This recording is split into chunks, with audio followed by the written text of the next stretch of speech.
Assalamualaikum warahmatullahi wabarakatuh. Saya Salma Rosanti, NIM 1816030008. Di video ini saya akan membahas mengenai aspek manajemen dan organisasi, yaitu untuk memenuhi tugas perkuliahan mata kuliah studi kelayakan bisnis. Langsung saja ke pembahasan yang pertama, pengertian aspek manajemen. Manajemen secara umum diartikan sebagai pengaturan. Artinya, manajemen adalah sebuah seni menyelesaikan pekerjaan melalui orang lain. Jadi, manajemen adalah bagaimana perusahaan bisa menata dan juga mengelola sumber daya agar suatu usaha dapat berjalan sesuai harapan demi tercapainya suatu tujuan dari usaha tersebut. Di dalam manajemen ini terdapat 4 fungsi manajemen. Yang pertama perencanaan, yang kedua pengorganisasian, yang ketiga pelaksanaan, dan yang keempat pengawasan. Yang pertama tadi perencanaan merupakan proses untuk menentukan kemana dan bagaimana suatu usaha akan dijalankan atau dimulai untuk mencapai suatu tujuan yang telah ditetapkan. Kemudian yang kedua, pengorganisasian merupakan proses untuk mengelompokkan kegiatan-kegiatan dalam unit-unit tertentu agar jelas dan teratur sesuai dengan tanggung jawab dan wewenang si pemegang unit. Yang ketiga, pelaksanaan merupakan proses di mana semua hal yang terencana telah dimulai oleh seluruh unit.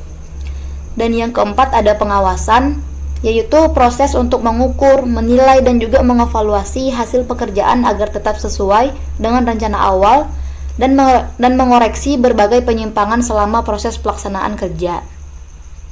Kemudian pembahasan yang kedua, manajemen pembangunan proyek. Manajemen pembangunan proyek adalah sistem untuk merencanakan, melaksanakan, dan juga mengawasi proyek yang sedang dilaksanakan atau sedang berlangsung ataupun sedang berjalan. Di dalam pembangunan proyek ini ada 3 komponen. Yang pertama perencanaan proyek, yang kedua penjadwalan proyek, yang ketiga pengawasan proyek. Yang dimaksud dengan perencanaan proyek yaitu penggambaran apa dan bagaimana proyek harus dikerjakan.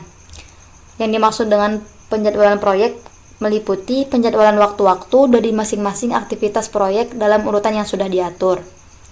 Dan yang ketiga ini ada pengawasan proyek, yaitu mengawasi dan juga mengendalikan jalannya proyek. Kemudian pembahasan yang ketiga, manajemen sumber daya manusia. Manajemen sumber daya meliputi segala sesuatu yang dipersiapkan perusahaan berkaitan dengan kinerja SDM, yakni dalam penempatan posisi kerja sesuai dengan bidangnya masing-masing. Di dalam sumber daya manusia ini ada 7 bagian ataupun 7 aspek. Yang pertama analisis jabatan, yang kedua perencanaan SDM, yang ketiga pengadaan tenaga kerja, yang keempat kompensasi, yang kelima pengembangan, yang keenam integrasi, dan yang ketujuh pemutusan hubungan kerja.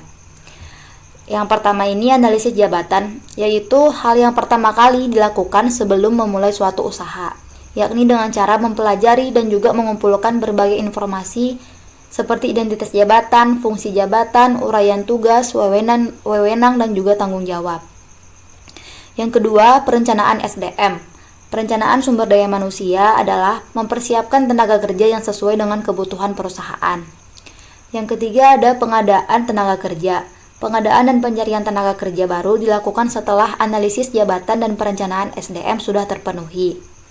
Nah, di dalam pengadaan tenaga kerja ini ada tiga bidang pengoperasian usaha di lapangan.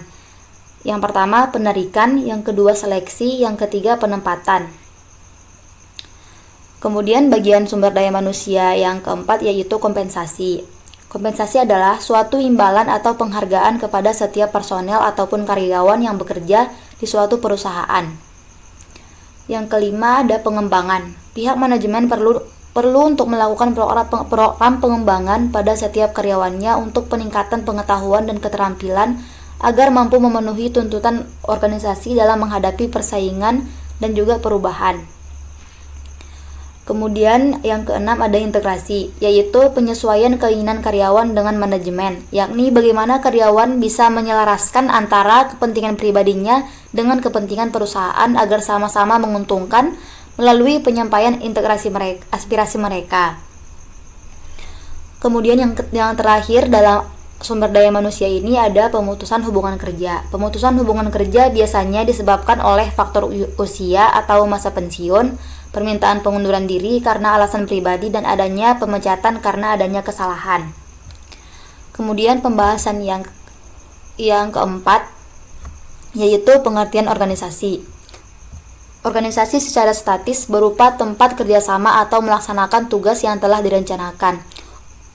Organisasi secara dinamis berupa proses kerjasama atau tujuan yang telah dirancang, sedangkan organisasi formal menurut klasik adalah organisasi yang terencana di bawah satu kekuasaan atau pimpinan yang memiliki satu tujuan. Kemudian pembahasan yang terakhir yaitu bentuk-bentuk organisasi. Ditinjau dari jumlah pimpinan puncak, terdapat dua bagian. Yang pertama, yang memiliki pimpinan puncak satu orang. Yang kedua, yang mempunyai pimpinan puncak lebih satu orang. Yang memiliki pimpinan puncak satu orang seperti contohnya pimpinan perusahaan perseorangan. Yang mempunyai pimpinan puncak lebih satu orang seperti pimpinan di PT ataupun juga firma. Kemudian ditinjau dari hubungan-hubungan wewenangnya. Ada wewenang lini, ada wewenang staf, dan juga ada wewenang fungsional. Wewenang lini merupakan wewenang yang menimbulkan tanggung jawab atas tercapainya tujuan-tujuan tertentu. Kemudian wewenang staf merupakan wewenang yang membantu si pemilik wewenang lini agar bekerja lebih efektif dalam mencapai tujuan perusahaan. Kemudian yang terakhir, wewenang fungsional, yaitu merupakan wewenang yang diberikan kepada seseorang atau departemen agar dapat mengambil keputusan tentang hal-hal yang ada di departemen yang lain. Oke, cukup sekian yang dapat saya sampaikan di video ini. Kurang dan lebihnya saya mohon maaf. Wassalamualaikum warahmatullahi wabarakatuh.